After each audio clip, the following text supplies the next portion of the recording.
Big Hero 6 is so cool! When you have a movie based on a comic book made by Marvel, involving characters created by the creator of the hit Ben 10 series Man of Action, and produced by the team that gave you Bolt and Wreck-It Ralph, with John Lasseter producing, you know you have a good show on your hands. The endearing, computer-animated show is fun, charming, and smart, and animated in a style that will remind animation aficionados of anime, a team of college kids with nothing but their brains to help them make gadgetry to turn them into superheroes with the help of an adolescent genius and a comics enthusiast who's got his fanboy room set up as his father's mansion. His father, by the way, happens to be played by Stan Lee. Hiro Yamada is the adolescent genius graduating from high school when he's just 13 years old to engage in bot fights. The name sounds like what it implies. You have robots engaging in battles that are basically wrestling meets boxing. And people wonder why it's called bot fights. This is how the movie opens, giving us a hustler. Thankfully, he's rescued, both literally and figuratively, by his brother, Tadashi, who's practically the driving force of the show from the beginning to the end, serving as Hiro's guidance and aspiration. He's Hiro's hero. Tadashi is also the creator of the inflated white robot, that thing you've seen on billboards for Big Hero 6, who is also Hiro's hero in its own way. One such way is by reminding Hiro multiple times of how present Tadashi is, even though everyone knows he's gone. Baymax is that big white monster, as I mentioned, that you have seen on billboards, who's perhaps the most charming of the bunch. A walking, talking, inflatable first aid kit, who's built to help you in as many ways as possible. Say, ow! And he inflates to life. Say, I'm satisfied with my care, and the robot, who's given his charming demeanor with the help of the voice talent Scott Adsit, whom people may know from 30 Rock, The Italian Job, and We're the Millers, and the robot shrinks down to his charging station. Parents will appreciate the line, "Will hunting crate help you with your adolescent mood swings?"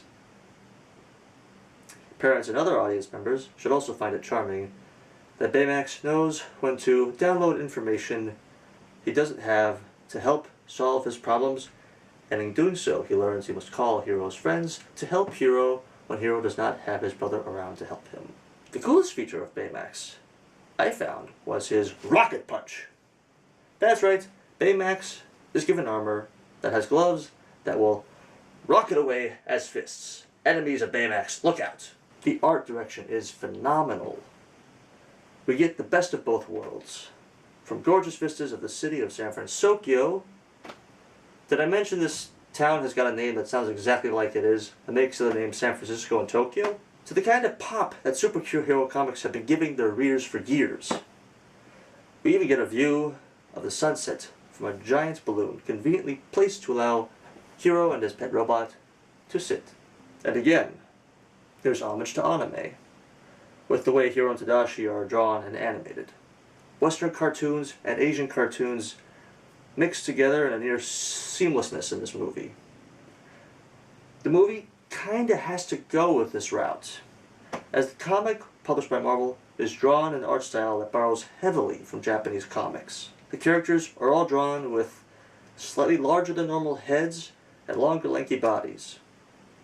Both Hiro and Tadashi have faces with the slender eyes, but Hiro's are a little bit bigger and oval-shaped, and Hiro's eyes are big but not doughy. His brothers are noticeably smaller, and while Hiro has got wild shaggy hair, his brothers is a bit shorter and more neatly organized. There's also Go-Go, with her squinty oval-shaped eyes, her rounder head, and her own style of shaggy hair. No, not like mine by any stretch of the imagination. Just Google it, you'll see what I mean. She serves as the movie's Bond girl, jumping into action at a moment's notice and even winning the car chase.